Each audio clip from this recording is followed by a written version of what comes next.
बेटा जी बात कर रहे हैं यहाँ पर, हमारा अध्याय चल रहा है कौन सा, कोशिका जीवन की इकाई, जिसमें हम लोगों ने प्रोकैरियोटिक कोशिका पूरी खत्म कर डाली है। ठीक है, अब आज हम क्या पढ़ने वाले हैं बच्चों, आज हम बात करेंगे किसकी, यूकैरियोटिक कोशिका। ठीक है, और फिर उसके बाद पढ़ने के बाद आज लास्ट में आएंगे क्विज। ठीक है, तो पहले पढ़ाई करेंगे, यूकैरियोटिक कोशिका के बारे में पढ़ेंगे। ठीक है, फिर उसके बाद लास्ट में लेकर आऊंगा बेटा जी मैं क्या, क्विज। ठीक है, चलें स्टार्ट करें। तो बात कर रहे हैं किसकी बेटा जी, इनकी, यानी कौन, ये है हमारी कौन, यूकैरियोटिक कोशिका, जिसमें आपको एक शब्द दिखाई दे रहा होगा न्यूक्लियस, जो बहुत इंपॉर्टेंट है। ठीक है, स्टार्ट करें, पढ़े।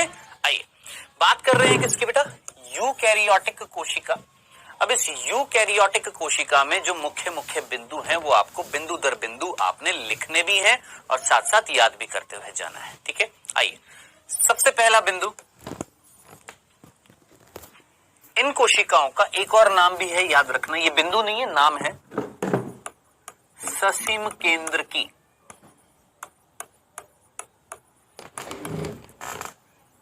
ठीक है, अब ससीम केंद्र की का मतलब क्या होता है, एक ऐसी कोशिका जिसमें सुविकसित क्या मिलता है, केंद्रक मिलता है। तो सबसे पहला बिंदु जो आपने याद रखना है वो ये कि वे कोशिका जिनमें सुविकसित केंद्रक पाया जाता है।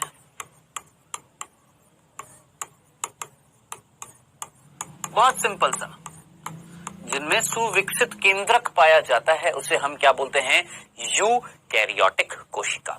सिंपल सा था, ये तो मेरे ख्याल से आप समझ चुके हैं, कोई कंफ्यूजन नहीं है। चलें आगे, दूसरा बिंदु। अब आप पूछेंगे सर ये यूकैरियोटिक कोशिका कौन से जगत में आती है, कौन से जीव होते हैं जो यूकैरियोट्स होते हैं। देखिए ये मैं ऑलरेडी आपको बता चुका हूं क्या, कि आर.एच. विटेकर ने 5 जगत प्रणाली दी थी।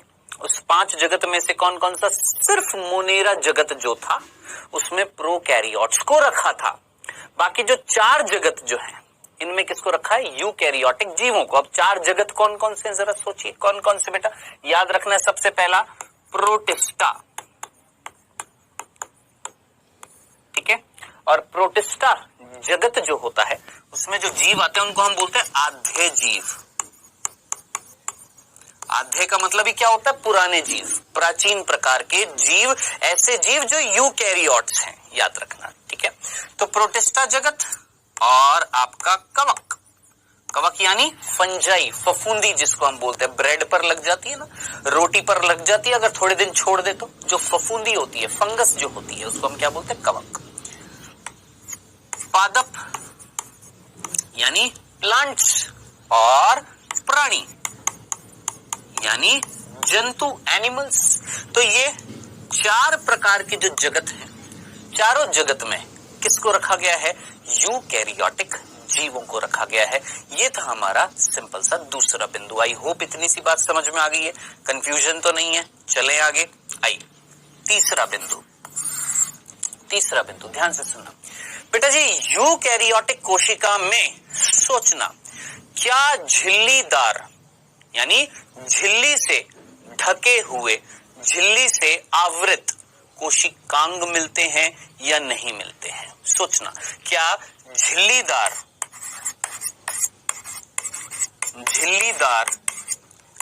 अंगक,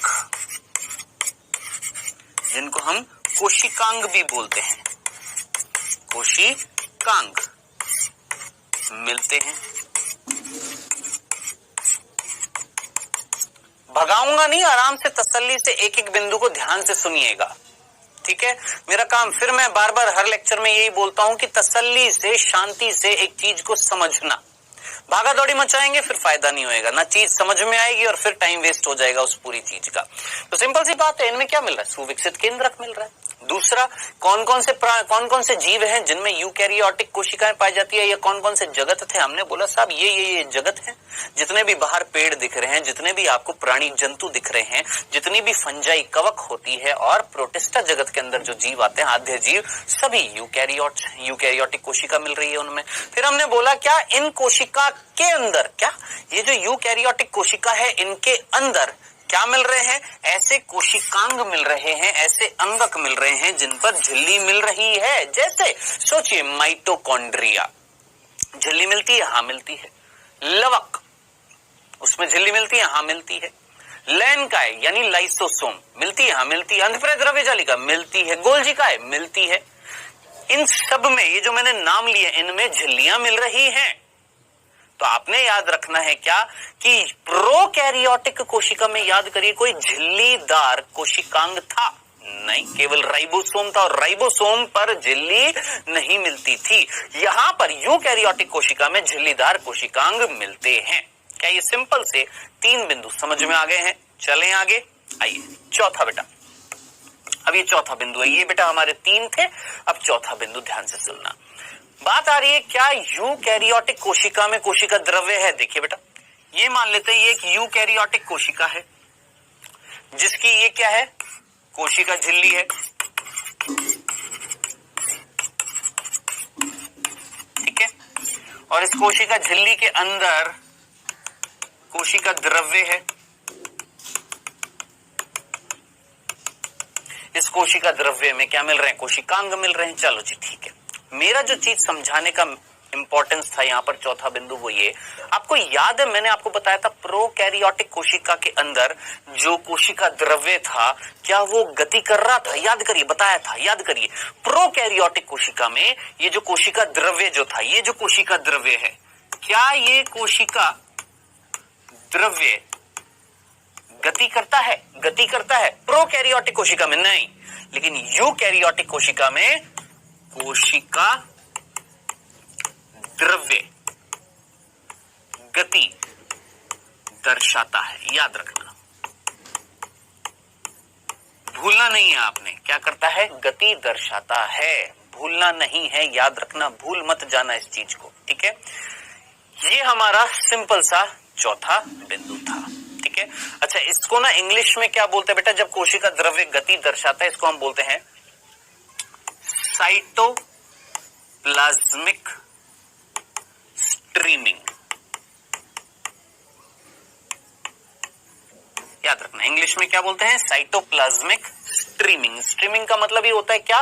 बहना, एक जगह से दूसरी जगह जाना। तो साइटोप्लाज्म जो है यानी कोशिका द्रव्य जो है वो क्या करता है? गति करता है, एक जगह से दूसरी जगह घूम रहा है। अब ऐसा भी नहीं कि एकदम बिल्कुल मतलब शोएब अख्तर की तरह बहुत तेजी से घूमेगा, है ना। मतलब शोएब अख्तर यानी जिस तरीके से स्पीड से वो बॉल डालता था इतनी तेज गति से भी एकदम से ऐसे नहीं घूम रहा है, धीरे धीरे हौले हौले क्या हो रहा है? घूम रहा है। कौन? कोशिका द्रव्य। बताएं, ये सिंपल सी बात समझ में आ गई है? चलें आगे, नेक्स्ट 5वां बिंदु बेटा, ध्यान से सुनना। 5वां बिंदु, क्या यूकैरियोटिक कोशिका में कंकाल मिलता है? सोचिए, क्या कोशिका कंकाल मिलता है? दिमाग लगाए, ये भी मैं बता चुका हूं आपको। कोशिका कंकाल मिलता है। ठीक है, याद है, बताया था मैंने आपको, याद करिए मैंने आपको क्या बताया था कि यूकैरियोटिक कोशिका में कोशिका कंकाल मिलता है जो एक कोशिका की आकृति को बनाए रखता है ना। अब कौन था वो कंकाल? याद करिए, मैंने आपको बताया था, 2 शब्द बताए थे, याद करिए क्या क्या था। एक था सूक्ष्म नलिका और एक था सूक्ष्म तंतु। याद आ रहा है? सूक्ष्म नलिका और सूक्ष्म तंतु, ये 2 क्या थे? एक ऐसी संरचनाएं थी जो कोशिका का कंकाल बनाते थे। कौन बेटा? फिर से लिख देता हूं, कौन? सूक्ष्म नलिका और सूक्ष्म तंतु। ये कुछ ऐसी संरचनाएं थी, ये ऐसी संरचनाएं थी जो एक कोशिका का कंकाल बना रहे थे, जो कोशिका की आकृति को, उसकी शेप को, उसके आकार को बनाए रखते थे। याद आ रहा है? याद आ रहा है? भूले तो नहीं? लेकिन क्या ये कंकाल प्रोकैरियोटिक कोशिका में थे? नहीं थे, नहीं थे। तो ये सिंपल से बताएं, ये सिंपल से 5 बिंदु मैंने जो आपको बताए हैं, क्या ये याद हो सकते हैं या नहीं हो सकते हैं? सिंपल से 5 बिंदु क्या क्या थे? देखिए, इस यूकैरियोटिक कोशिका में सबसे पहला, इनमें सुविकसित क्या मिलता है? केंद्रक मिलता है। ये देखिए, सुविकसित क्या मिलता है? केंद्रक मिलता है। ठीक है, दूसरा, कौन कौन से जगत में यूकैरियोटिक जीव आते हैं? मैंने आपको 4 जगत बताए हैं। आर.एच. विटेकर के 5 जगत प्रणाली में से सिर्फ मोनेरा जगत जो था वो उसमें प्रोकैरियोट से, बाकी चारों जगत में कौन है? यूकैरियोट से कौन कौन सा? प्रोटिस्टा जगत, कवक जगत, पादप जगत और प्राणी जगत। ठीक है, कोई दिक्कत तो नहीं है। क्या इनमें कोशिकांग मिलेंगे? हाँ बिल्कुल मिलेंगे। झिल्लीदार मिलेंगे? हाँ बिल्कुल झिल्लीदार मिलेंगे, जैसे माइटोकॉन्ड्रिया, हरित लवक, आपका अंतःप्रेरक द्रव्य जालिका, एंडोप्लाज्मिक रेटिकुलम, गोल्जी काय, है ना, लयन काय, लाइसोसोम, ये सब कोशिकांग जिन पर झिल्लियां मिलती हैं वो मिलेंगे। क्या कोशिका द्रव्य गति करता है? हाँ कोशिका द्रव्य गति करता है, जो प्रोकैरियोटिक कोशिका में नहीं करता था। इनमें कोशिका के अंदर कंकाल मिलता है? हाँ जी मिलता है। जो कौन बनाता है? सूक्ष्म नलिका और सूक्ष्म तंतु बनाते हैं। याद रख लेना इस चीज को। ठीक है, अब नेक्स्ट बिंदु जो आने वाला है उसको समझने से पहले आप मुझे बताएं, क्या सभी यूकैरियोटिक कोशिका सेम होती हैं? क्या सारी की सारी यूकैरियोटिक कोशिका सेम होती हैं? क्या सोचो, क्या पादप की कोशिका और एनिमल यानी प्लांट और एनिमल, पादप कोशिका और जंतु कोशिका सेम होती हैं क्या? क्या कवक की कोशिका और पादप की कोशिका सेम होती हैं क्या? क्या प्रोटिस्टा जगत में जो जीव आते हैं उनकी कोशिका और प्राणी जगत की जो कोशिकाएं सेम होती है? नहीं, अलग अलग होती हैं। यानी यूकैरियोटिक कोशिकाओं में बहुत विभिन्नताएं मिलती हैं। क्या बोला? यूकैरियोटिक कोशिकाओं में विभिन्नता मिलती है। जैसे मैं आपको यहां पर 2 कोशिका के बारे में बताने वाला हूं, एक तो पादप कोशिका और एक जंतु कोशिका के बारे में। ठीक है, आए चलें देखें। आइए बेटा देखिए, ये जो कोशिका आपको दिखाई दे रही है ये है एक पादप कोशिका। ठीक है, और इसके अगली वाली जो दिखाई दे रही है ये है जंतु कोशिका। एक है पादप कोशिका और एक है जंतु कोशिका। ये वाली पादप और इसके अगले वाली जंतु।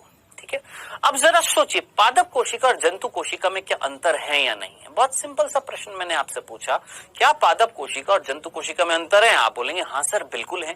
क्या क्या अंतर है? आइए सबसे पहला अंतर देखते हैं यहाँ पर पादप कोशिका में। बहुत सिंपल सी चीज जो आप जानते हैं, क्या? कोशिका भित्ति। कोशिका भित्ति जिसको हम सेल वॉल बोलते हैं, यहां पर मिल रही है? हाँ मिल रही है। ये देखिए यहां पर कहीं कोशिका भित्ति लिखा हुआ है? हाँ जी लिखा हुआ। कोशिका भित्ति मिल रही है? हाँ मिल रही है। और कोशिका भित्ति अगर मिलेगी, कोशिका भित्ति अगर मिलेगी, अगर मैं पादप और जंतु की तुलना करूं, दोनों कोशिका की तुलना करूं, तो किसमें कोशिका भित्ति मिलेगी? याद रखना, पादप कोशिका में कोशिका भित्ति मिलती है, जो जंतु कोशिका में नहीं मिलती है। बताएं, ये सिंपल सा पहला अंतर समझ में आ गया? कंफ्यूजन तो नहीं है? दूसरा,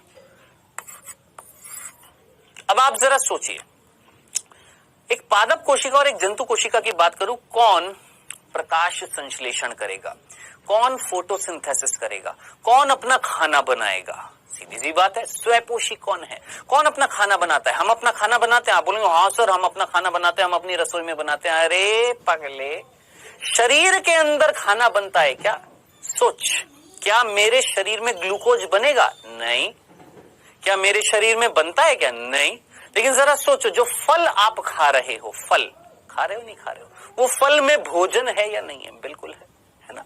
अब जरा सोचिए, वो फल एक पेड़ पर लगा हुआ है, पेड़ का भाग है, यानी एक शरीर ने भोजन का निर्माण किया या नहीं किया? किया ना। एक पादप शरीर ने भोजन बनाया या नहीं बनाया? बिल्कुल बनाया। तो जरा सोचिए, पादप क्या होता है? स्वपोषी। कैसे? वो अपना खाना खुद बनाते हैं। कौन सी प्रक्रिया से? प्रकाश संश्लेषण से, फोटोसिंथेसिस से। इतनी सी बात समझ में आ गई? अब जरा सोचिए, बहुत सिंपल सा प्रश्न मैं आपसे पूछ रहा हूं, ये एक पादप कोशिका में प्रकाश संश्लेषण कहां होता है?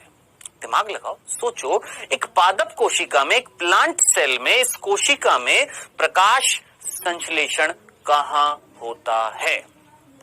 माइटोकॉन्ड्रिया में? नहीं। अंतःप्रेरक द्रव्य जालिका में? नहीं। गोल्जी काय में? नहीं। तो कहां होता है? तो देखिएगा बेटा जी, यहां पर अगर आपको कहीं शब्द दिख रहा है हरित लवक दिख रहा है, तो याद रखना, हरित लवक जिसको हम इंग्लिश में बोलते हैं क्लोरोप्लास्ट, क्या नाम देते हैं? क्लोरोप्लास्ट, हरित लवक। इसमें होता है प्रकाश संश्लेषण, इसमें होता है फोटोसिंथेसिस, यहां पर बनता है खाना। समझ में आया? भोजन, खाद्य पदार्थ कहां बनता है? इस हरित लवक में। ठीक है, जो जंतु कोशिका में नहीं बनता, यानी मेरी कोशिका में हरित लवक नहीं है, पादप की कोशिका में हरित लवक है, जहां पर क्या होएगा? खाना बनेगा, प्रकाश संश्लेषण होगा। बताएं क्या ये दूसरा अंतर समझ में आ गया? ये दोनों संरचनाएं पादप कोशिका में है, इसमें नहीं है, जंतु कोशिका में नहीं है। चलो तीसरा, अब है ना, इस कोशिका की संरचना देखो, इस पादप कोशिका की, इस पादप कोशिका में एक बड़ी सी संरचना दिख रही है, बड़ी सी। देखिए, ये एक बड़ी सी संरचना दिख रही है, ये सबसे बड़ी यही दिख रही है ना इसके अंदर। ये क्या है बेटा? ये ध्यान से देखना, यहां पर अगर रसधानी कहीं लिखा हुआ, हाँ जी लिखा हुआ है, क्या लिखा हुआ है? रसधानी। ठीक है, अब जरा सोचिए रसधानी क्या होता है, अभी बता रहा हूं, पहले एक बार लिख देता हूं यहां पर क्या, कि पादप कोशिका में बड़ी रसधानी मिलती है। ठीक है, और इस रसधानी को हम बोलते हैं वैक्यूल। ठीक है, अब ध्यान से सुनना, आप पूछेंगे सर रसधानी क्या होता है? वैसे तो हम ये पढ़ेंगे बाद में, लेकिन अब हिंट दे देता हूं। बेटा आपने थैला उठाया, थैली या थैला उठाया होगा, थैला, थैली, जो बोलना है बोल दीजिए, है ना। थैली अंदर से खोखली होती है, नहीं होती है? सोचिए, थैली अंदर से खोखली होगी या थैला अंदर से खोखला होगा, तभी तो आप उसके अंदर कोई चीज डालोगे ना, है ना। अब जरा सोचिए, ये ना एक खाली संरचना थी, खाली थी, और इस खाली संरचना के अंदर अगर मैं कुछ भर दूं एक तरल के रूप में, एक लिक्विड के रूप में, तो इस खाली संरचना को मैं बोलूंगा रसधानी। यानी एक ऐसी संरचना जिसने रस को, एक तरल को, एक लिक्विड को धारण कर लिया, उसको हम क्या बोलते हैं? रसधानी बोलते हैं, वैक्यूल बोलते हैं। देखिए बायोलॉजी की ना बहुत अच्छी खूबसूरती क्या है, बहुत अच्छी खासियत है क्या, कि उसके जो शब्द होते हैं ना, उस शब्दों में ही मीनिंग छुपा होता है, मीनिंग छुपा होता है उन शब्दों में। नाम में जरा सोचिए, रस आ रहा है और फिर धानी आ रहा है, यानी एक ऐसी संरचना जिसने रस को धारण कर लिया। एक थैली नुमा संरचना जो खोखली थी, जिसके अंदर रस भर दोगे तो क्या कहलाएगा? रसधानी। समझ में आया? तो याद रखना, एक पादप कोशिका का अंदर से, एक पादप कोशिका का अंदर से 90% भाग जो होता है, 90% एरिया जो होता है एक पादप कोशिका का, वो कौन कवर कर लेती है? एक बड़ी रसधानी, जो जंतु कोशिका में नहीं है। देख लीजिए, क्या जंतु कोशिका में कोई बड़ी सी रसधानी दिख रही है? नहीं, लेकिन पादप कोशिका में है। क्या ये सिंपल सी बात समझ में आ गई है? बताएं, क्या ये सिंपल से, बहुत सिंपल से ये तीन चीजें समझ में आई, कि ये तीन चीजें पादप कोशिका में मिलती हैं जो जंतु कोशिका में नहीं है। ठीक है, लेकिन किंतु परंतु एक ऐसी संरचना जो जंतु कोशिका में मिलेगी, पादप कोशिका में नहीं मिलेगी। अब कौन सी संरचना है जो इस जंतु कोशिका में? ध्यान से सुनना, उसका नाम है क्या? तारक केंद्र। क्या नाम है? तारक केंद्र, जिसको बेटा इंग्लिश में बोलते हैं सेंट्रियोल। क्या बोलते हैं? सेंट्रियोल, तारक केंद्र। ठीक है, अब इधर देखना, आपको ये पेन दिखाई दे रहा है? आप बोलेंगे हाँ, ये भी दिखाई दे रहा है। मान लो ये एक तारक केंद्र है। क्या है ये? एक तारक केंद्र। ये एक तारक केंद्र है, ठीक है, और ये भी एक तारक केंद्र। अब जरा सोचिए, दो तारक केंद्र एक दूसरे के 90 डिग्री पर मिल रहे हैं। सोचिए, एक दूसरे से 90 डिग्री पर मिल रहे हैं। ये दो तारक केंद्र दिख रहे हैं आपको? ये भी तारक केंद्र है, ये भी तारक केंद्र है। आपको दो सेंट्रियोल दिख रहे हैं, दो तारक केंद्र दिख रहे हैं, और दोनों एक दूसरे के क्या है? 90 डिग्री पर मिल रहे हैं। ये दो तारक केंद्र मिलकर कितने बेटा? दो तारक केंद्र मिलकर कहलाते हैं, याद रखना, तारक काय। क्या कहलाते हैं? तारक काय। भूलना मत, क्या कहलाते हैं? तारक काय। तारक मेहता का उल्टा चश्मा मत कर देना। क्या है ये? तारक काय है, जिसको हम सेंट्रोसोम बोलते हैं।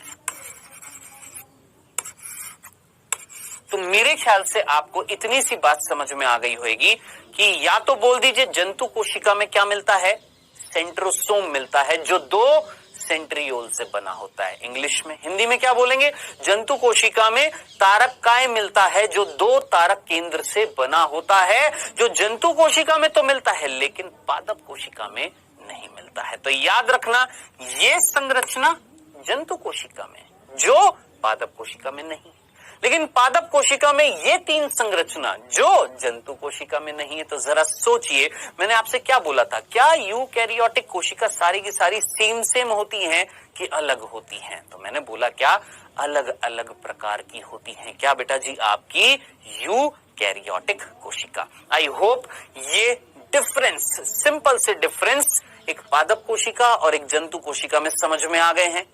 जितना पढ़ा रहा हूं उतना सफिशिएंट है। क्या ये चीज क्लियर है? अब आप में से मेरे को पता है कई प्रश्न पूछेंगे कि सर इनका कार्य क्या होता है। मुझे पता है आप यही पूछेंगे ना कि सर इनका कार्य क्या होता है। थोड़ा सा तसल्ली रख लेना, सिर्फ हिंट दे देता हूं, सिर्फ इतना सा हिंट दे देता हूं कि ये ध्यान से सुनना, ये जो होते हैं ये कोशिका विभाजन में सहायता करते हैं। कोशिका विभाजन में सहायता करते हैं।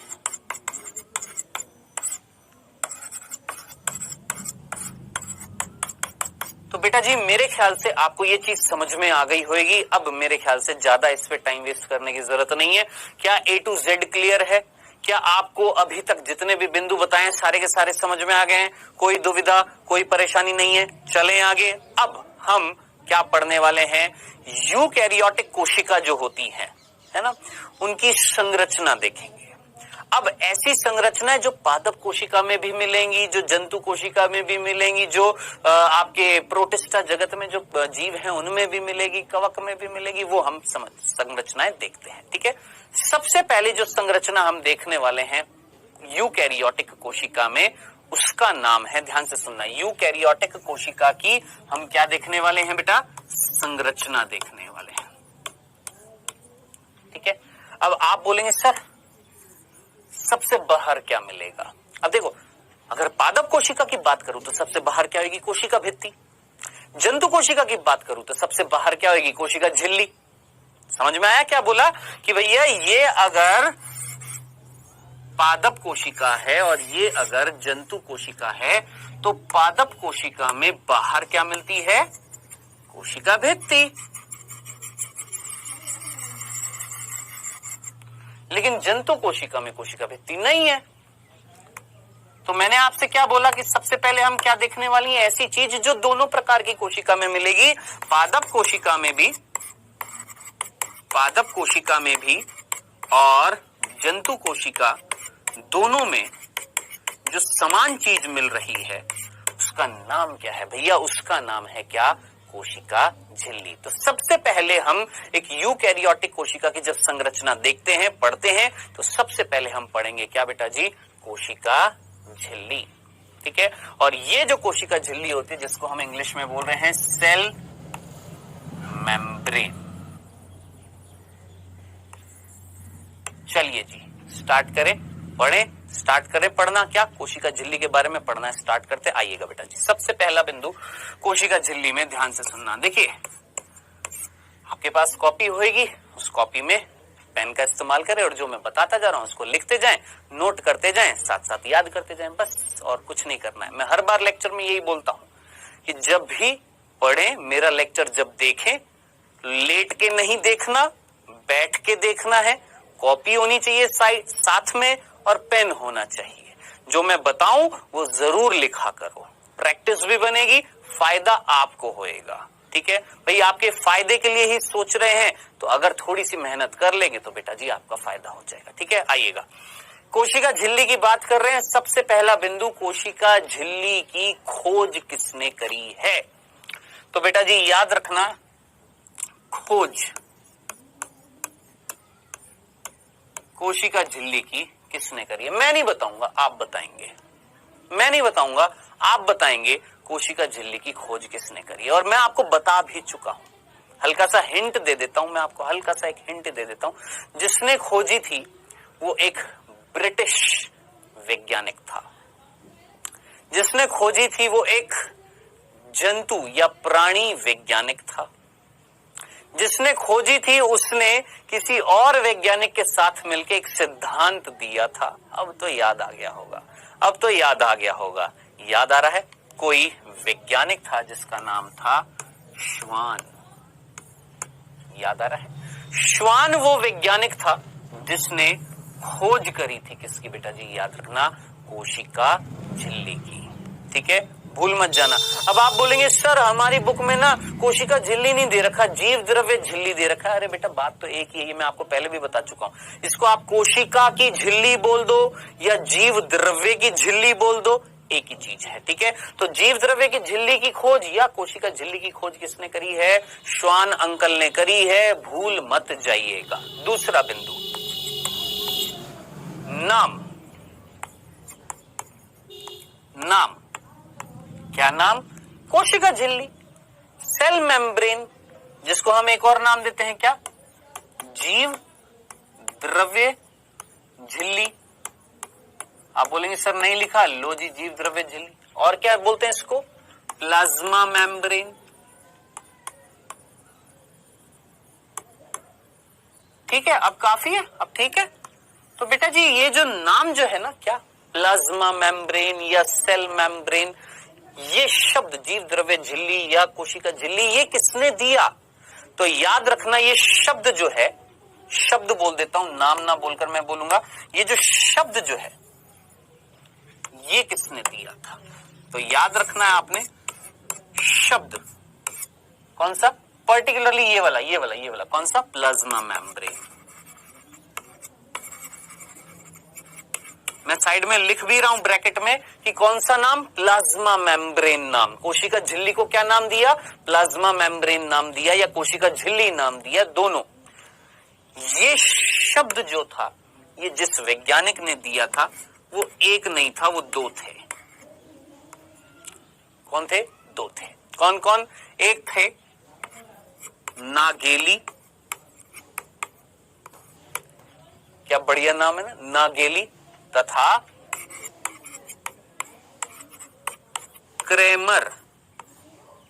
ठीक है, तो याद रखना बेटा जी आपने, नागेली और क्रेमर ये वैज्ञानिक थे जिन्होंने शब्द प्रस्तुत किया plasma membrane and cell membrane. आप बोलेंगे सर प्लाज्मा मेम्ब्रेन दिया, मेन जो नाम जो था ना स्टार्टिंग में जो दिया गया था वो प्लाज्मा मेम्ब्रेन दिया गया, बाद में इसे कोशिका झिल्ली यानी सेल मेम्ब्रेन भी बोला गया।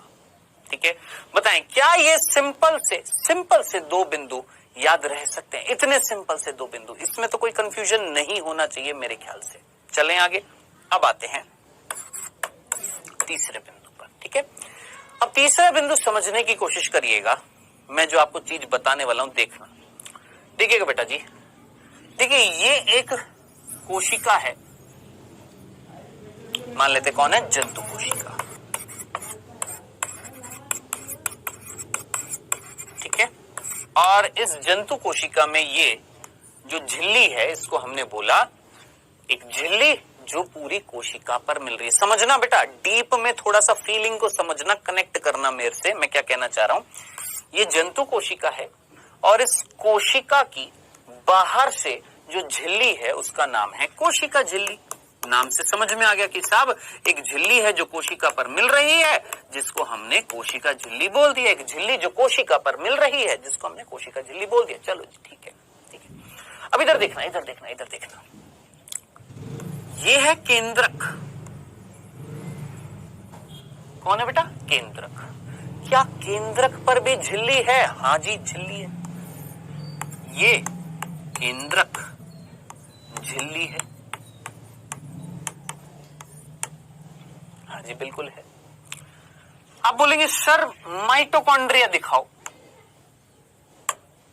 ये देखो, ये माइटोकॉन्ड्रिया। क्या माइटोकॉन्ड्रिया पर झिल्ली है? हाँ जी माइटोकॉन्ड्रिया पर भी झिल्ली है।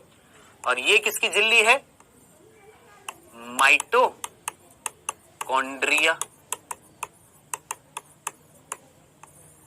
झिल्ली है। अब ऐसे ही अंदर एंडोप्लाज्मिक रेटिकुलम है। ये कौन है? ये एंडोप्लाज्मिक रेटिकुलम है, ईआर बोलते हैं, एंडोप्लाज्मिक रेटिकुलम। क्या इस पर झिल्ली है? हाँ जी, इस पर भी झिल्ली है। गोल्जी काय होगा? क्या उस पर झिल्ली है? हाँ जी, उस पर भी झिल्ली है। लाइसोसोम होगा, उस पर झिल्ली है? हाँ जी, उस पर भी झिल्ली है। अब आप बोलेंगे सर झिल्लियां तो कई सारी हो गई। आप बोलेंगे एक तरफ तो कोशिका पर भी झिल्ली है, यानी कोशिका पर भी बाहर से झिल्ली है, और कोशिका के अंदर जो चीजें मिल रही हैं, कोशिका के अंदर जो अंगक मिल रहे हैं उन पर भी झिल्ली है।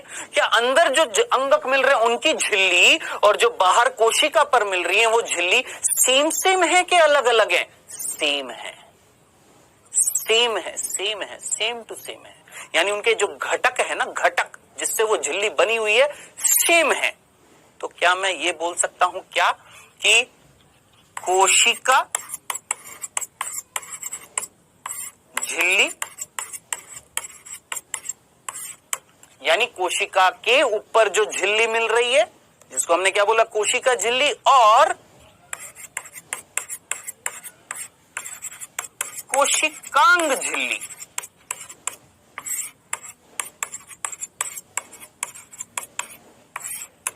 एक तो कोशिका की खुद की बाहर से झिल्ली और एक कोशिका के अंदर जो कोशिकांग पर जो झिल्लियां मिल रही हैं समान है।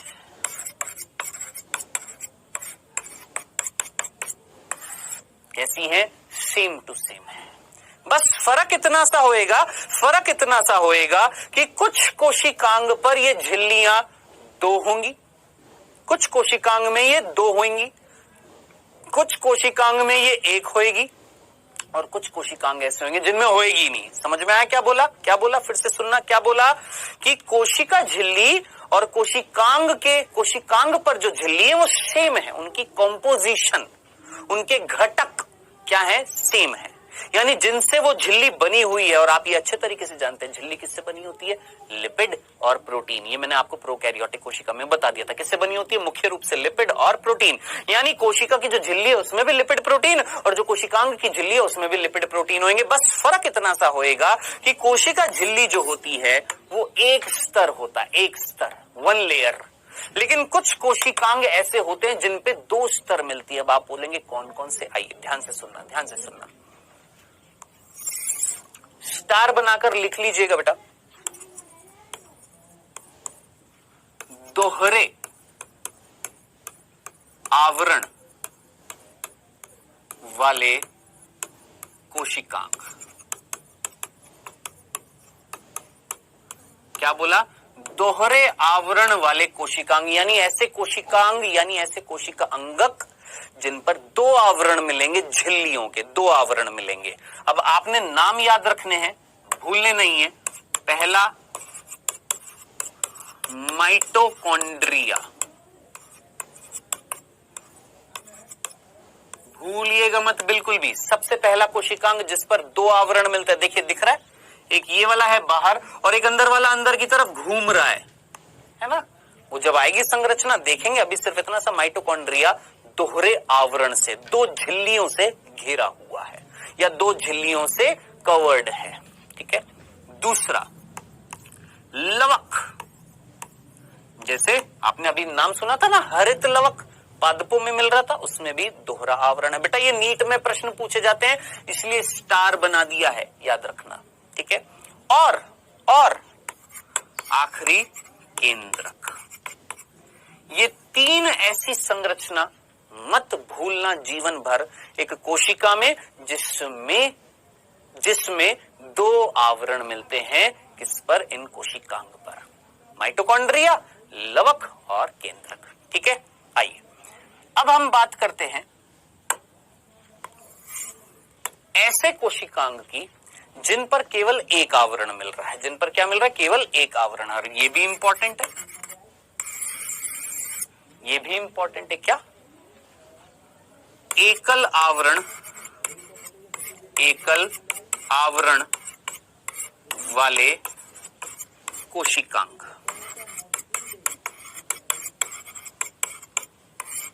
एकल आवरण वाले कोशिकांग। अब आप बोलेंगे कौन से हैं, ध्यान से सुनिएगा कौन कौन से हैं बेटा जी। सबसे पहला ईआर, ईआर कौन है? एंडोप्लाज्मिक रेटिकुलम, जिसको हिंदी में बोलते हैं अंतःप्रेद्रव्य जालिका। याद रखना क्या बोलते हैं? अंतःप्रेद्रव्य जालिका। दूसरा गोल्जी काय, गोल्जी बॉडीज होते हैं, गोल्जी काय, ठीक है। तीसरा लयन काय। अब आप पूछेंगे सर लयन काय कौन होता है? आप सभी ने नाम सुना होगा लाइसोसोम, भूलना मत। कौन बेटा? लाइसोसोम। कैसा होता है? एकल झिल्ली युक्त होता है। रसधानी बहुत इंपॉर्टेंट है और इससे प्रश्न कई बार पूछा गया है। क्या पूछा गया है? रसधानी, रसधानी कैसे होता है? रसधानी कितने आवरण से घिरी हुई है? एक। उस एक आवरण का नाम क्या होता है? जब आएगा तब बताऊंगा। वैसे आप में से कई जानते होंगे, टोनोप्लास्ट। क्या नाम देते हैं? रसधानी जो होती है, जो पादप कोशिकाओं में बड़ी सी मिल रही थी, याद आ रही है? उस रसधानी पर जो झिल्ली का जो आवरण होता है ना, एक ही होता है, एक स्तर होती है, जिसे बोलते हैं टोनोप्लास्ट। अगर चाहे तो अभी भी लिख सकते हैं, अगर नहीं लिखना कोई दिक्कत नहीं, बाद में आएगा चाहे तब लिख लेना। अभी याद रखना रसधानी पर एक आवरण होता है। डनाडन डन, क्लियर है? चल, तो ये मैंने आपको कुछ बताए हैं जिन पर एकल आवरण मिल रहा था, ठीक है। अब कुछ ऐसे कोशिकांग मैं आपको बताने वाला हूं, यूकैरियोटिक कोशिका, जिनमें है ही नहीं, आवरण है ही नहीं, यानी झिल्लीहीन बोल दीजिए या आवरणहीन बोल दीजिए।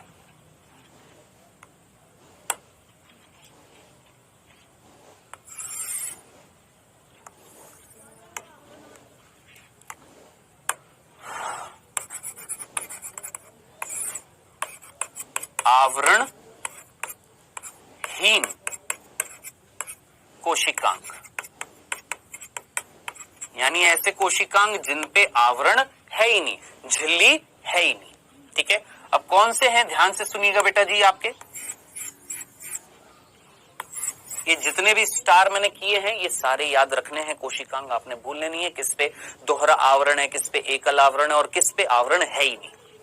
हाँ जी, पहला आप अच्छे तरीके से जानते हैं और मैक्सिमम ने कमेंट्स कर भी दिया होगा, आप जानते हैं कौन? राइबोसोम, है ना। अब आप मुझे बताएं राइबोसोम के अलावा और कौन होता है? सोचो, आप में से कई जानते होंगे, जो नहीं जानते हैं सोचने की कोशिश करिए, अगर हल्का फुल्का याद आ रहा हो। राइबोसोम के अलावा ऐसा कौन सा कोशिकांग है जिस पर झिल्ली नहीं है, जिस पर झिल्ली नहीं है? मैं आपको बताता हूं, देखिएगा। क्या अभी अभी मैंने आपको एक कोशिकांग बताया था, ऐसे याद आ रहा है, जो जंतु कोशिका में था? क्या नाम था? क्या नाम था?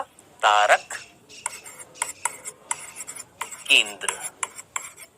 और यह भी बताया था, दो तारक केंद्र मिलकर क्या कहलाते हैं? तारक काय। बोला था ना, याद रखिएगा, भूल मत जाइएगा बेटा जी इस चीज को, ठीक है। तो तारक केंद्र जो होता है, या दो तारक केंद्र जो मिलकर क्या कहलाते हैं? तारक काय, उन पर भी आवरण नहीं होता। चल, और भी कोई होता है? आप पूछेंगे सर और भी कोई होता है? हाँ होता है। कौन? ध्यान से सुनना। केंद्रिका, केंद्रिका। अब साहब केंद्रिका क्या होती है? केंद्रक दिख रहा है, केंद्रक, ये केंद्रक। इस केंद्रक के अंदर एक संरचना होती है। केंद्रक के अंदर, किसके अंदर? केंद्रक के अंदर होती है संरचना, जिसका नाम है केंद्रिका। न्यूक्लियोलस बोलते हैं इसको इंग्लिश में, न्यूक्लियोलस, केंद्रिका। इस पर भी कोई आवरण नहीं होता। और आखिरी, बस चार ही होते हैं, आखिरी जिसका नाम आपने याद रखना है, जो मैंने अभी थोड़ी देर पहले बताया था यूकैरियोटिक कोशिका में, जब मैंने 5 बिंदु बताए थे, तो क्या मैंने कोई कंकाल वर्ड यूज में लिया था? कोशिका कंकाल, याद आ रहा है? किससे बना हुआ था? याद करिए। सूक्ष्म नलिका और सूक्ष्म तंतु। ये जो मैंने आपको सारी चीजें बताई हैं A to Z आज की आज में याद हो जानी चाहिए। नोट डालकर ये सारी चीजें आपने लिखनी है, ठीक है। अब जरा सोचिए हम पढ़ क्या रहे थे। हम पढ़ रहे थे, ध्यान से सुनना, हम पढ़ रहे थे बेटा जी किसके बारे में? कोशिका झिल्ली के बारे में। मैंने क्या क्या बता दिया एक बार फटाफट रिपीट भी कर देता हूं ताकि वो चीज रिकॉल हो जाए, भूले ना। कोशिका झिल्ली इंग्लिश में बोलते हैं सेल मेम्ब्रेन, एक और नाम जीव द्रव्य झिल्ली, इंग्लिश में बोला प्लाज्मा मेम्ब्रेन। किसने खोजा? श्वान ने। किसने नाम दिया? नागेली और क्रेमर ने। हमने बोला कोशिका झिल्ली का मतलब एक कोशिका पर बाहर से मिलने वाली झिल्ली, कोशिका झिल्ली। लेकिन हमने ये देखा कि कोशिका के अंदर भी जो अंगक हैं उन पर भी झिल्ली मिल रही है। तो क्या कोशिकांग पर मिलने वाली झिल्ली और कोशिका पर मिलने वाली झिल्ली सेम है? हाँ जी, समान है, समान है। समान किस आधार पर? उनके घटकों के आधार पर, कि यहां पर जो झिल्लियां मिलेंगी माइटोकॉन्ड्रिया पे, लयनकाय पे, रसधानी पे, केंद्रक पे, हरित लवक पे, है ना, वो सारी की सारी झिल्लियों में लिपिड और प्रोटीन मिलेगा। उसी प्रकार कोशिका झिल्ली में भी लिपिड और प्रोटीन मिलेगा। यानी अंग्रेजी का शब्द होता है कंपोजिशन, हिंदी में बोलते हैं घटक। क्या है? सेम है, समान है। क्या समान है? घटक।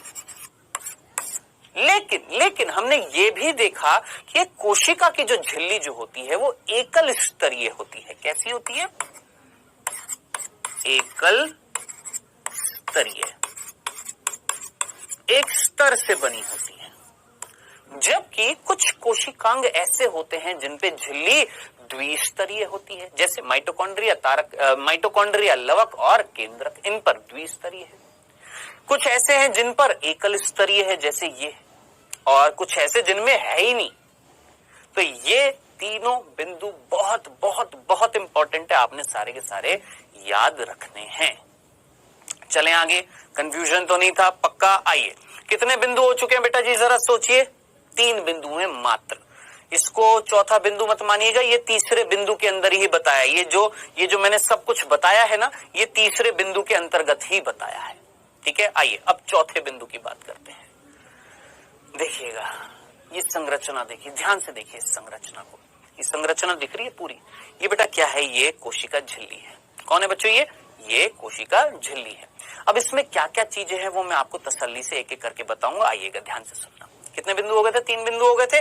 फिर मैंने संरचना दिखा दी, अभी संरचना को पढ़ेंगे, लेकिन इससे पहले एक बार चौथा बिंदु जरा ध्यान से सुनिएगा। चौथा बिंदु,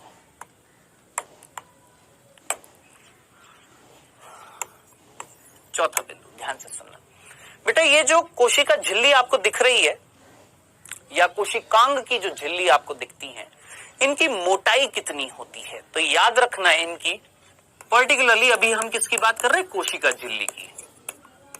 कोशिका झिल्ली की बात कर रहे हैं, पर्टिकुलरली स्पेसिफिकली हम किसकी बात कर रहे हैं? अभी जो कोशिका की झिल्ली है उसकी बात कर रहे हैं, ठीक है। तो कोशिका झिल्ली जो होती है उसकी मोटाई याद रखिएगा, इससे भी कई बार प्रश्न पूछा जा सकता है। कितनी होती है? भूलना नहीं है, 75 एंगस्ट्रॉम। अब मेरे ख्याल से आप सारे के सारे बच्चे समझदार हैं, एंगस्ट्रॉम का मतलब तो जानते होंगे। पता है ना एंगस्ट्रॉम कितना होता है? एक एंगस्ट्रॉम में कितने मीटर होते हैं?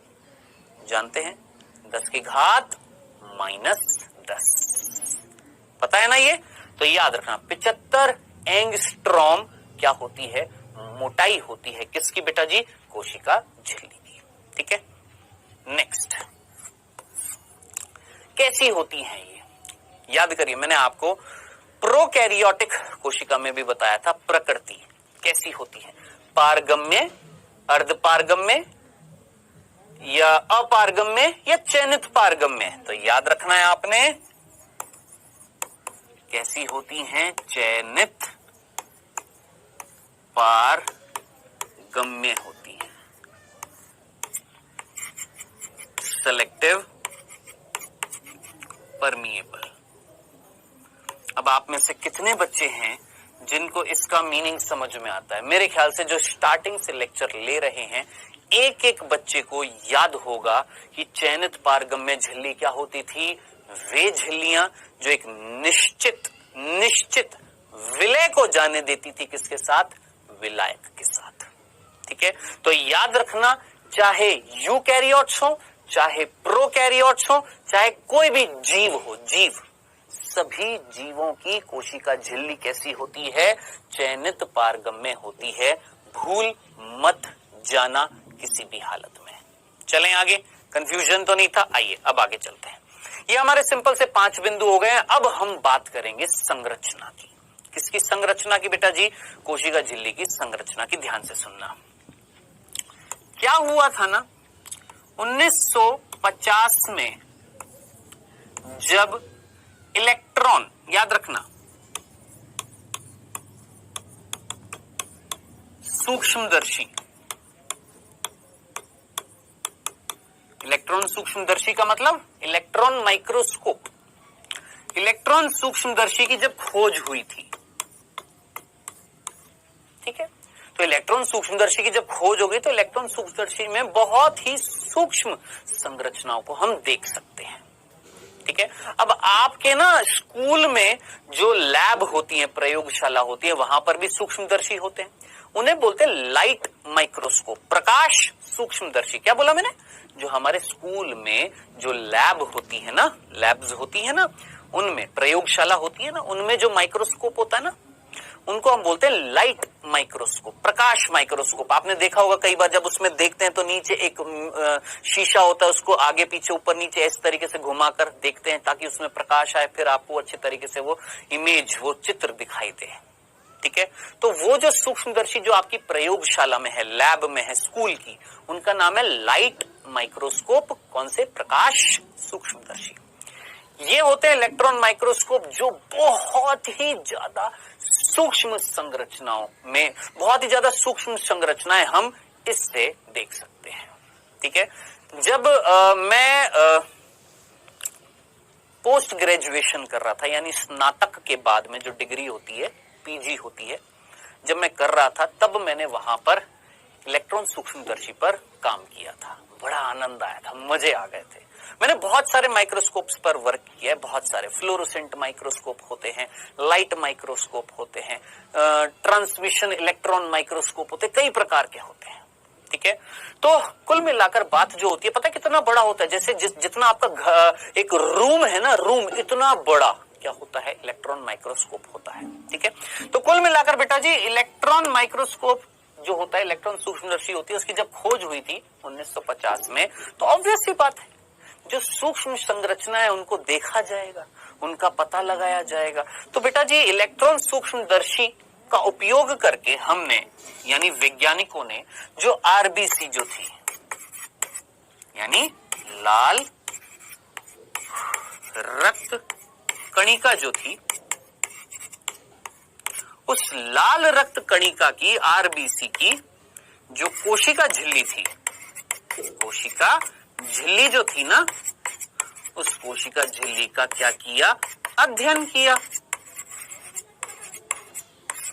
किस लिए? क्या पता लगाने के लिए कि भैया कोशिका झिल्ली किससे बनी हुई है, कोशिका झिल्ली किससे बनी हुई है, ये अध्ययन करना पड़ेगा। अब सीधी सी बात है, जो हमारी जो स्कूल में, जो प्रयोगशाला में जो माइक्रोस्कोप रखे हुए हैं, कौन से? हमारे प्रकाश माइक्रोस्कोप, उनमें तो पता नहीं लगता, उनमें वो तो बहुत ही ज्यादा, मतलब ये जो कोशिका झिल्ली होती है बहुत ही सूक्ष्म होती है, उनसे हम नहीं देख सकते। हम किससे देख सकते हैं? इलेक्ट्रॉन सूक्ष्मदर्शी से देख सकते हैं। तो 1950 में जब खोज हुई तो कई वैज्ञानिकों ने अध्ययन किया। किसका अध्ययन किया? कोशिका झिल्ली का। किसका किया? आरबीसी की कोशिका झिल्ली का अध्ययन किया। जब क्या किसकी खोज हो गई? इलेक्ट्रॉन सूक्ष्मदर्शी की।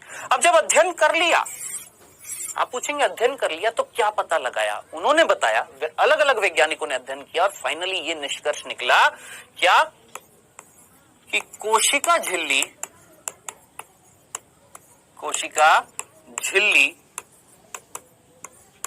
जो होती है ना, कौन बेटा? कोशिका झिल्ली, वो मुख्य रूप से बनी होती है, निर्मित होती है किससे? दो मेन चीजों से जो आप जानते हैं, जो मैंने आपको ऑलरेडी बता दिया। कौन? एक तो प्रोटीन और एक लिपिड। क्या होते हैं? प्रोटीन होते हैं और लिपिड होते हैं। याद रखना, भूलना मत। कौन कौन? प्रोटीन होते हैं और लिपिड होते हैं। ये दो मुख्य घटक हैं किसके? कोशिका झिल्ली के। लिपिड याद करिए, मैंने आपको बताया था लिपिड क्या होता है, मैंने आपको बताया था यहां पर मेरे यहां पर पेट पर क्या है, वसा है, फैट बोलते हैं ना, और हम सिर पर क्या लगाते हैं, तेल लगाते हैं, तेल नारियल का सरसों का तेल होते हैं ना, तो तेल भी क्या एक प्रकार का लिपिड है, और वसा भी कहते हैं, तेल नारियल का सरसों का तेल होते हैं ना, तो तेल भी क्या एक प्रकार का लिपिड है, और वसा भी क्या एक प्रकार का लिपिड है, याद रखना, भूल मत जाना, ठीक है। तेल भी क्या है, लिपिड है, वसा भी क्या एक प्रकार का लिपिड है। तो लिपिड और प्रोटीन से बनी होती है कौन बेटा जी, आपकी कोशिका झिल्ली। ये निष्कर्ष निकाला गया अध्ययन करने के बाद में, ठीक है। अब ध्यान से सुनना, अब आप पूछेंगे कि कितने प्रतिशत लिपिड होता है और कितने प्रतिशत प्रोटीन होता है कोशिका झिल्ली में, तो ध्यान से सुनना बेटा जी। मेन कौन होता है, मुख्य कौन होता है, मुख्य घटक जो होता है, मेन घटक जो होते हैं वो तो ये दोनों है। आप पूछेंगे क्या इनके अलावा कुछ और भी मिलता है, हाँ मिलता है। क्या मिलता है, जल मिलता है। क्या मिलता है, जल मिलता है, पानी मिलता है, हाँ, और कार्बोहाइड्रेट मिलते हैं,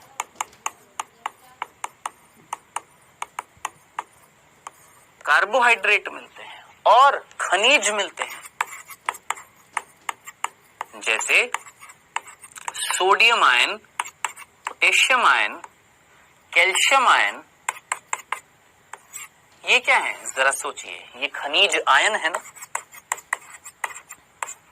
ठीक है। तो जरा सोचिए, हमने क्या बोला, हमने ये बोला छठे बिंदु में कि 1950 में इलेक्ट्रॉन सूक्ष्मदर्शी की जब खोज हो गई थी, तो अलग अलग वैज्ञानिकों ने, बहुत सारे वैज्ञानिकों ने अध्ययन किया अलग अलग कोशिकाओं का, है ना। अब वैज्ञानिकों ने मुख्य रूप से अध्ययन किया था किसका, आरबीसी का, और ये बताया कि भैया कोशिका झिल्ली का अध्ययन करके कि जो कोशिका झिल्ली होती है उसका निर्माण जो होता है वो मुख्य रूप से कौन करते हैं, प्रोटीन और लिपिड। यानी अगर मैं आपसे अमूमन तौर पर बोलूं तो एक कोशिका झिल्ली में 90% कौन होते हैं, प्रोटीन्स और लिपिड्स होते हैं, दोनों मिलाकर, ठीक है। बाकी बचा हुआ पदार्थ जो होता है वो क्या होता है, जैसे जल होता है, कार्बोहाइड्रेट भी होते हैं, खनिज आयन भी होते हैं, जैसे sodium ion, potassium ion, calcium ion, ये भी होते हैं, ठीक है। लेकिन मुख्य घटक क्या थे, ये दोनों थे। समझ में आ गया। अब आपका फिर से प्रश्न होएगा कि सर इन दोनों में से कौन ज्यादा होता है, कौन कम होता है, पूछेंगे ना कि सर कौन ज्यादा है, कौन कम है, ये कितना प्रतिशत होता है, ये कितना प्रतिशत होता है। क्या सभी झिल्लियों में जितना प्रोटीन, मतलब मान लो एक झिल्ली है जिसके अंदर 40% प्रोटीन है और 50% लिपिड है, मान लो, क्या सभी झिल्लियों में सेम टू सेम होता है, नहीं। जैसे उदाहरणवश मैं आपको बता देता हूं, जैसे ये प्रश्न पूछा जाएगा, नीट में पूछा जाता है, याद रखना, आरबीसी की जो कोशिका झिल्ली होती है, आरबीसी की कोशिका झिल्ली जो होती है उसमें आपने भूलना नहीं है 52% क्या होता है, प्रोटीन होता है। याद रख लेना, भूल मत जाना, प्रश्न बनता है। 52% क्या होता है, प्रोटीन होता है, और 40% लिपिड होता है।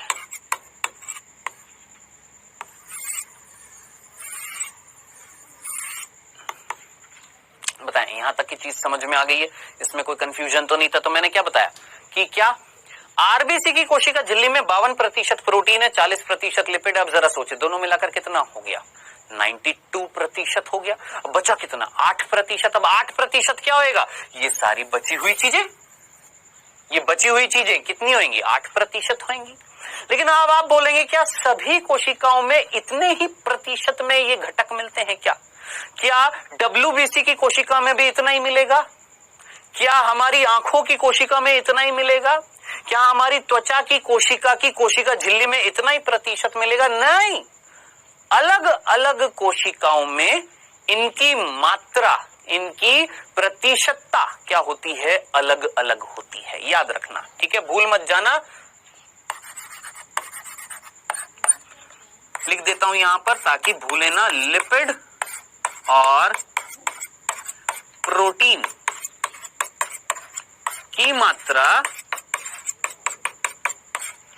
अलग अलग कोशिकाओं में, याद रखना, अलग अलग कोशिकाओं में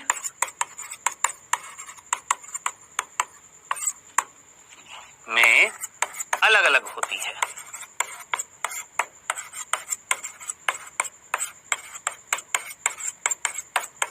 अब आप बोलेंगे जैसे सर बताओ, जैसे अभी इसी का ना मैं उल्टा कर देता हूं, WBC होती है, WBC में ना लिपिड जो होता है वो ज्यादा होता है, किससे? प्रोटीन से। यही पूछना चाह रहे थे ना, यही पूछना चाहते थे ना कि सर यहां पर तो आपने बता दिया RBC में इतना होता है, और किसी कोशिका में WBC में लगभग 50% क्या होता है? लिपिड होता है, और प्रोटीन जो होता है वो 40 से 42% होता है। जरा सोचिए अंतर मिला या नहीं मिला? बिल्कुल। तो यही चीज मैंने लिखी है, क्या लिपिड और प्रोटीन की मात्रा जो होती है, उनकी प्रतिशतता जो होती है, अलग अलग कोशिकाओं में अलग अलग होती है। आई होप इतनी सी बात समझ में आ गई होगी। चले अब बेटा जी आखिरी बिंदु कोशिका झिल्ली का, इस कोशिका झिल्ली का लास्ट बिंदु जो सबसे इंपॉर्टेंट बिंदु है वो हमें समझना है, और वही सबसे बड़ा बिंदु है। आइएगा ध्यान से सुनिएगा। कितने बिंदु हो गए बेटा जी हमारे? 7 हो गए ना। आइए 8वां बिंदु समझते हैं।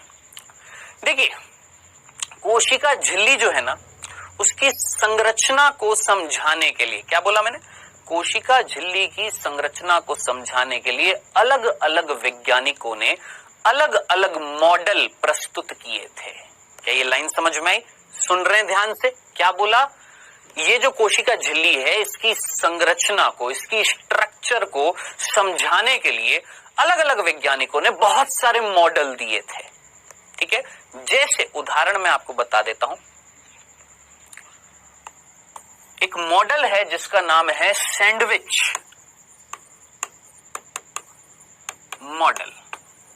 हालांकि आपसे कोई नहीं पूछेगा, कोई नहीं पूछने वाला है, नीट के एग्जाम में कोई नहीं पूछेगा, लेकिन आप पूछना चाह रहे होंगे ना कि सर कौन से मॉडल थे? मॉडल को बोलते हैं नमूना। ठीक है, तो अलग अलग वैज्ञानिकों ने अपनी अलग अलग सोच रखी, अपनी अलग अलग बातें बताई। किसकी संरचना को लेकर? कोशिका झिल्ली की संरचना को लेकर। जैसे डेनियल और डेविसन, वैज्ञानिक का नाम क्या है? डेनियल और डेविसन।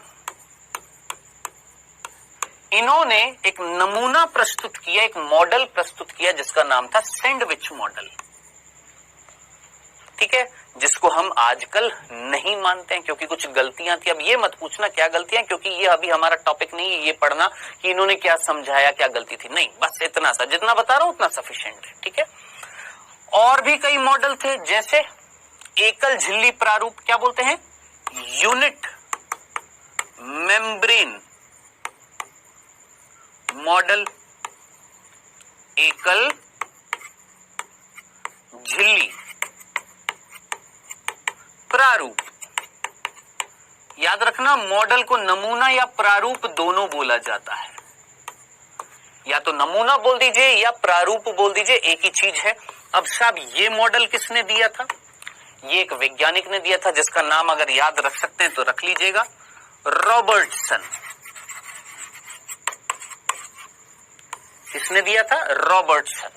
ठीक है, तो अब ध्यान से सुनना, जो मैं चीज समझाने की कोशिश कर रहा हूं, क्या कि कोशिका झिल्ली की संरचना को लेकर अलग अलग वैज्ञानिकों ने अपना अलग अलग मत प्रस्तुत किया, अपने अलग अलग नमूने प्रस्तुत किए, अपने अलग अलग प्रारूप प्रस्तुत किए, अपने अलग अलग मॉडल दिए। जैसे डेनियल और डेविसन ने सैंडविच मॉडल दिया, हिंदी में भी सैंडविच मॉडल बोलते हैं।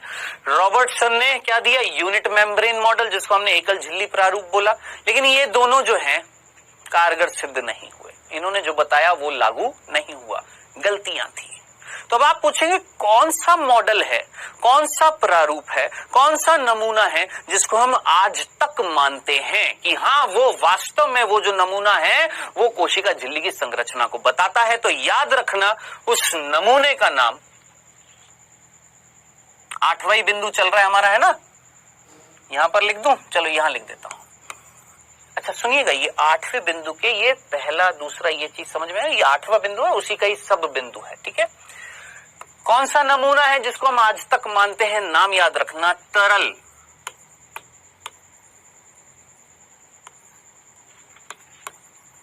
कीमरीर,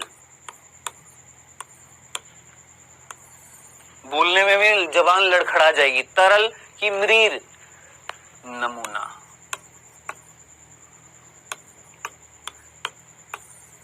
ऐसे लगता है जैसे खीर लिख दिया हो, खीर है ना। तरल कीमरीर नमूना, जिसको हम इंग्लिश में बोलते हैं फ्लूइड मोज़ेक मॉडल। अब इससे प्रश्न बनने के चांसेस बहुत ज्यादा होते हैं नीट में, क्योंकि हमारी एनसीईआरटी में ये नमूना दे रखा है, ये नहीं दे रखे हैं, तो इनसे बनने के चांसेस, प्रश्न बनने के चांसेस 0% होते हैं।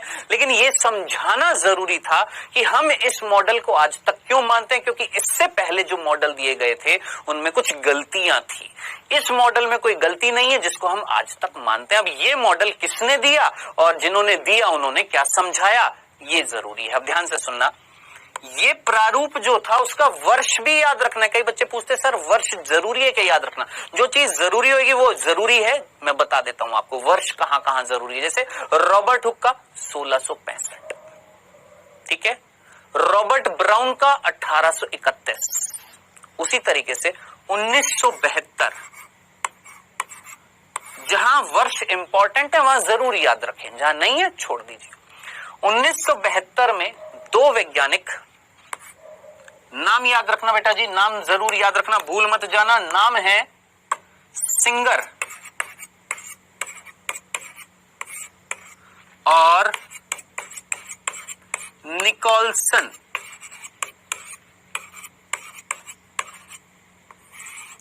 सिंगर और निकोलसन, ये दो वैज्ञानिक बहुत बहुत बहुत इंपॉर्टेंट, अगर मैं बोल रहा हूं बहुत बहुत इंपॉर्टेंट तो याद रखना। सिंगर और निकोलसन, ये दो वैज्ञानिक ने 1972 में एक नमूना प्रस्तुत किया जिसका नाम है तरल कीमरीर नमूना फ्लूइड मोज़ेक मॉडल, ठीक है। अब साहब बात आ रही है, चलो सर आप बोल देंगे सर ये तो समझ में आ गया, इन्होंने दिया, खासियत क्या है इस मॉडल में, उन्होंने बताया क्या है ना। तो इन्होंने बताया, ध्यान से सुनना, इन्होंने बताया क्या कि कोशिका झिल्ली जो होती है उसकी प्रकृति कैसी होती है, अर्ध तरल। आप बोलेंगे क्या, देख लीजिए, पहले लिख देता हूं। इन्होंने बताया कोशिका झिल्ली अर्ध तरलीय, अर्ध तरलीय प्रकृति की होती है।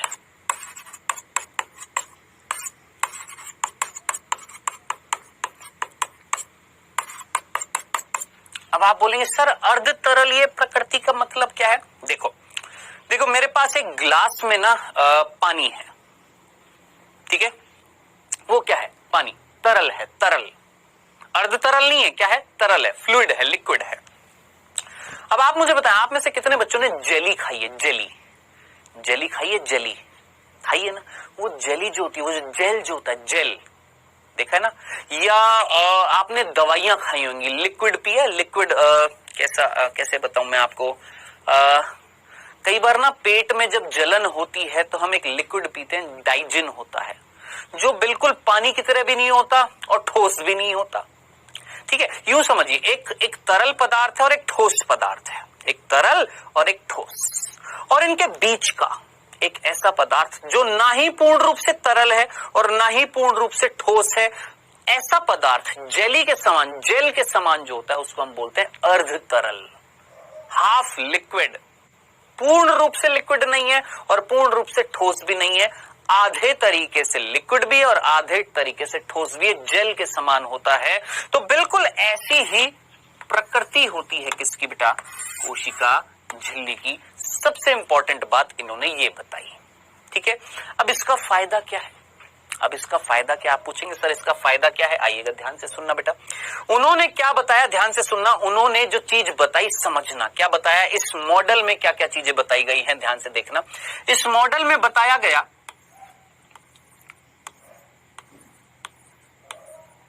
ध्यान से देखिएगा, ये चीज मैं आपको पहले भी बता चुका हूं, फिर से बता रहा हूं।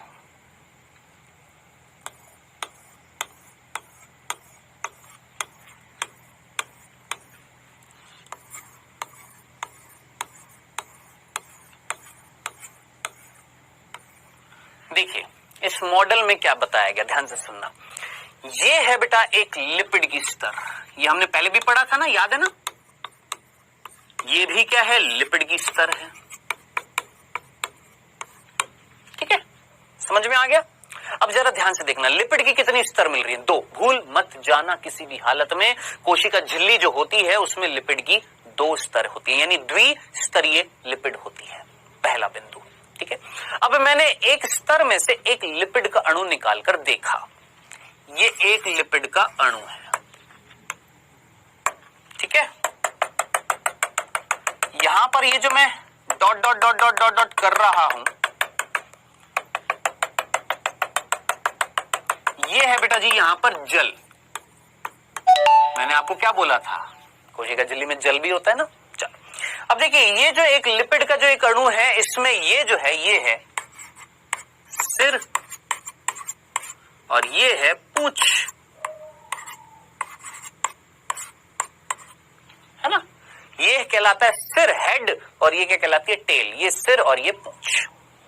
अब आप मुझे बताएं कौन जल स्नेही है और कौन जल भीरू है।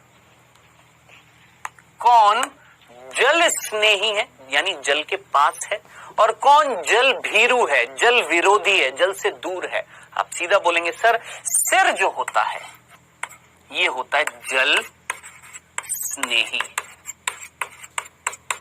जिसको हम इंग्लिश में बोलते हैं बेटा जी, याद रखना, हाइड्रोफिलिक।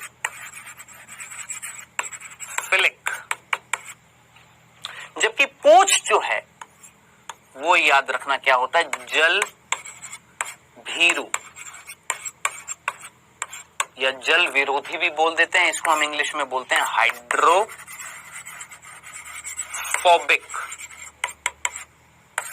अब अंग्रेजी में ना फोबिया का मतलब होता है डर। अब जरा सोचिए, पूंछ जो है किससे डर रही है, जल से। अब देखिए यहां से, ये जो मैंने लाल लाल लाल लाल किया था, ये क्या था, जल था। जल के पास कौन है और जल से दूर कौन भाग रहा है, जल के पास है कौन, सिर, और जल से दूर कौन जा रही है, पूंछ। जरूर याद रखना इस चीज को, भूल मत जाना इस चीज को, कतई मत भूल जाना, कौन जल विरोधी और कौन जल स्नेही है। ठीक है, चलें आगे। तो ये तो है लिपिड की स्तर। अब बेटा ये जो लिपिड की स्तर है, अब मेरी बात को जरा ध्यान से सुनना, मेरी बात को जरा ध्यान से सुनना। एक पानी है और उस पानी में, उस तरल में अगर मैं ठोस चीजें डालता जाऊं, जैसे मैंने एक सिंपल सी बात बोली, ध्यान से सुनना, यूं समझना, बहुत अच्छे से समझ में आ जाएगा। मैंने पानी लिया और मैंने चीनी ले ली है। ठीक है, एक गिलास में मेरे सिर्फ पानी है और दूसरे गिलास में मैंने पानी में बहुत सारी चीनी डाल दी है। बताएं कौन गाढ़ा हो जाएगा, कौन गाढ़ा हो जाएगा, कौन तरल नहीं रहेगा, कौन अर्ध तरल हो जाएगा। सोचिए, चाशनी किसमें बन जाएगी, चाशनी गाढ़ी होती है ना। बस यूं समझ लीजिए कि कोशिका झिल्ली एक चाशनी की जैसे है, चाशनी की जैसे, जिसमें लिपिड जो होते हैं ना, ये लिपिड, ये एक तरल के रूप में कार्य करते हैं। किसके रूप में, एक तरल के रूप में, एक लिक्विड के रूप में कार्य करते हैं। और इसमें जो चीनी डाली जाएगी, क्या डाली जाएगी, चीनी डाली जाएगी, वो चीनी क्या होएंगे, ध्यान से देखना, वो चीनी होएगी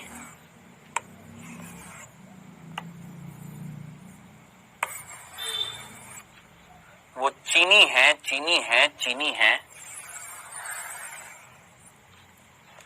बता रहा हूं, एक सेकंड रुके।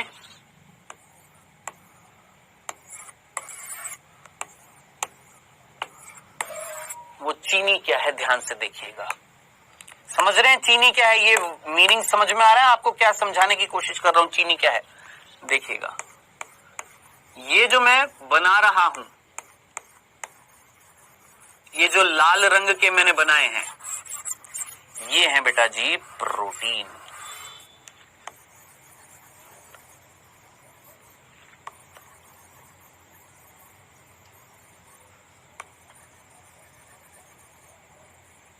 ये मैंने बनाए हैं यहां पर प्रोटीन।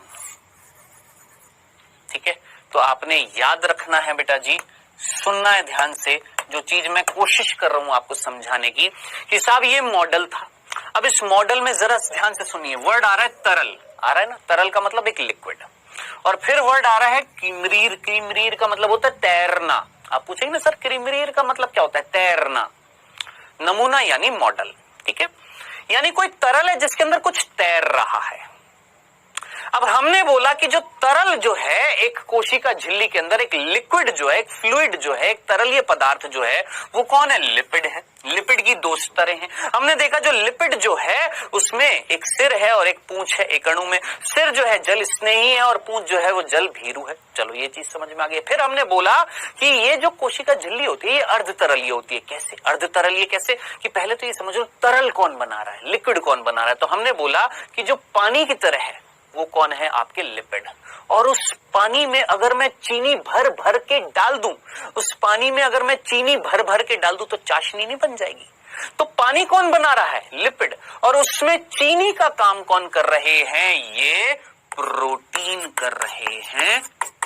और जरा सोचिए, जब चीनियां भर भर के डाल दोगे किसमें? पानी में, तो चाशनी बन जाएगी। अब जरा सोचिए, क्या चाशनी तरल होता है कि अर्ध तरल होता है? गाढ़ा होता है कि पतला होता है? अर्ध तरल होता है। तो अब जरा सोचिए कोशिका झिल्ली कैसी हो गई है? अर्ध तरल ये हो गई है या नहीं हो गई? हो गई है ना। तो ये चीज आपने याद रखनी है, भूलना नहीं है। अब ध्यान से सुनना, लिपिड तो समझ में आ गया। अब बात करते हैं प्रोटीन की। आप देखिए प्रोटीन आपको कई प्रकार के दिख रहे होंगे। यहां पर देखिए ये प्रोटीन और ये प्रोटीन आपको कहां दिख रहे हैं? लिपिड की स्तर के बाहर दिख रहे हैं। इन प्रोटीन्स को बेटा बोला जाता है परिधीय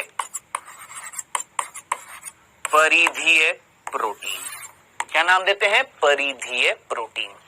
जबकि ये वाला दिख रहा है आपको, ये वाला प्रोटीन देखो, ये वाला अंदर है ना, और ये वाला देखो, ये वाला क्या ये अंदर है? हाँ अंदर तो है, लेकिन इसका कुछ सिरा इधर से भी बाहर है और इधर से भी बाहर है।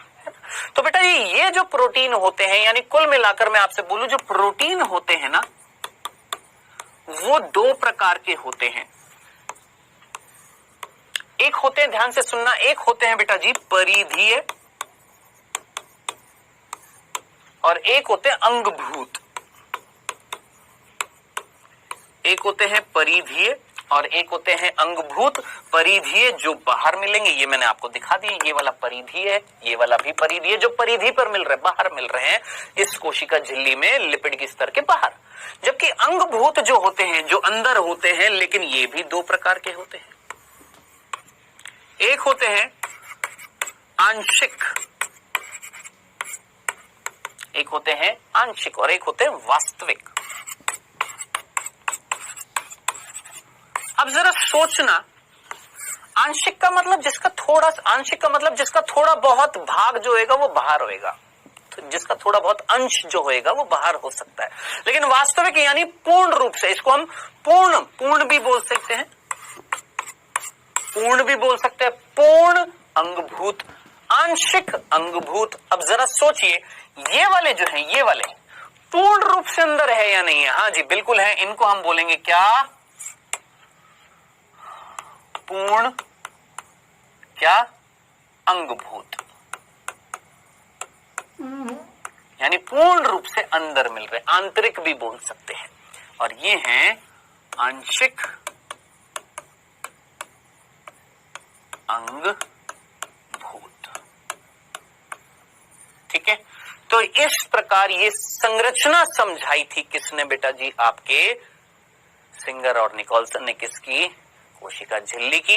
कि कोशिका झिल्ली अर्धतरलीय होती है। अब अर्धतरलीय किसके कारण हो रही थी ये तो समझ में आ गया। अब आप पूछेंगे क्यों हो रही है? यही पूछेंगे ना, क्यों हो रही है? ये अर्धतरलीय प्रकृति का फायदा क्या है, ये भी पूछेंगे ना, क्या फायदा है? तो वो बेटा जी मैं आपको नेक्स्ट लेक्चर में समझाऊंगा कि क्यों ये अर्ध तरलीय। क्या फायदा होगा अर्ध तरलीय से? ठीक है, तो बेटा अब वैसे तो कोशिका झिल्ली पूरी हमने पढ़ ली, बस थोड़ी सी चीजें इसमें रह गई है, वो हम नेक्स्ट लेक्चर में पढ़ेंगे। क्या क्या? कोशिका झिल्ली का थोड़ा सा भाग रह गया वो पढ़ेंगे, और स्टार्ट करेंगे क्या? कोशिका भित्ति पढ़ेंगे नेक्स्ट लेक्चर में। ठीक है, आई होप यहां तक की सारी चीजें आप सभी को समझ में आ गई हैं, इसमें कोई कंफ्यूजन तो नहीं था, पूरा का पूरा चीज क्लियर है। 1 मिनट रिवीजन, आज जो पढ़ाया है सब कुछ याद रखना है। यूकैरियोटिक कोशिका पढ़ी, कौन कौन से जीव होते हैं। यूकैरियोटिक कोशिका केंद्रक मिलता है, झिल्लीदार अंगक मिलते हैं, जटिल गति करते हैं यानी कोशिका द्रव्य गति करता है, कंकाल मिलता है, ये सब कुछ पढ़ा यूकैरियोटिक कोशिका। फिर हमने बात करी यूकैरियोटिक कोशिका जो होती है अलग अलग प्रकार की होती है, पादप कोशिका अलग, जंतु कोशिका अलग, दोनों में अंतर क्या थे? 3 चीजें ऐसी थी जो पादप कोशिका में, एक चीज ऐसी थी जो जंतु कोशिका में बता दी थी। फिर हमने बात करी भैया यहाँ पर सबसे पहले कोशिका झिल्ली की। कोशिका झिल्ली नाम किसने दिया? कोशिका झिल्ली की खोज किसने करी है? ये जो कोशिका झिल्ली होती है और जो अंगकों के ऊपर जो झिल्ली होती है सेम होती है? हाँ, घटकों के आधार पर सेम होती है, लेकिन कई आपके कोशिकांग ऐसे होते हैं जिन पे दोहरा आवरण होता है झिल्ली का, किसी में एकल आवरण होता है और किसी पे आवरण ही नहीं होता है। मोटाई कितनी थी ये आपको बता दिया, कैसी प्रकृति होती है, चयनित पारगम्य होती है। फिर हमने बात करी क्या कि जब सूक्ष्मदर्शी की खोज हो गई उसके बाद घटकों के बारे में पता लगा क्या क्या मिल रहे हैं। फिर उसके बाद फाइनली एक मॉडल आया जिसको हम आज तक मानते हैं तरल क्रिमरीर मॉडल, जो 1972 में किसने दिया? सिंगर और निकोल्सन ने। क्या क्या बताया वो हमने देख लिया है, ये सारी चीजें आपने याद करनी है। अब समय हुआ है किस चीज का? आपका क्विज का। रेडी हो जाइए, पहला प्रश्न आपकी स्क्रीन पर आता हुआ फर्स्ट। तरल क्रिमरीर नमूना प्रस्तुत किया था किसने? सिंगर ने, निकोल्सन ने, सिंगर और निकोल्सन दोनों ने, या कोई नहीं?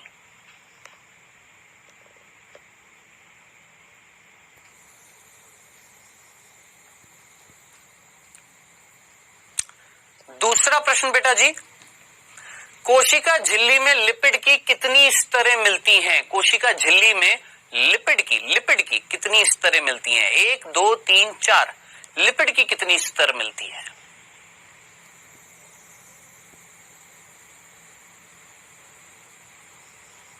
चलिए समय हुआ समाप्त, आइए डिस्कस करते हैं बेटा जी। यहां पर पहला प्रश्न था तरल क्रिमरीर जो नमूना था, फ्लूइड मोजेक मॉडल था, किसने दिया था? आप अच्छे तरीके से जानते हैं 1972 में किसने दिया था?